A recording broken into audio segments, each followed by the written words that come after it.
Friends, আসসালামু আলাইকুম। আজকে আমি ক্লাস করতে যাব বোলপুরে অ্যাবাকাস ক্লাস।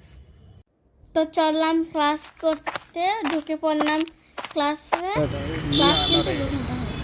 তো ক্লাস শেষে চলে এলাম নিয়ে মোড়াতে কেক খেতে। তারপর আমার পছন্দের কেকটা পেয়ে গেলাম, নিয়ে খেয়ে নিলাম।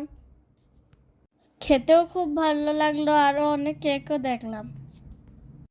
আমি যখনই ক্লাস করতে আসি তখনই কিছু না কিছু খাই। এখানে আমার অনেক কিছু পছন্দের খাবার আছে, আবার পরে দেখাবো। বাড়ি গিয়ে এরপরে আবার একটা ড্রয়িং ক্লাস আছে। ড্রয়িং ক্লাস করতে যখন বেরোলাম তখন দেখলাম প্রজাপতিটা মারা গেছে। আমার খুব কষ্ট হচ্ছিল।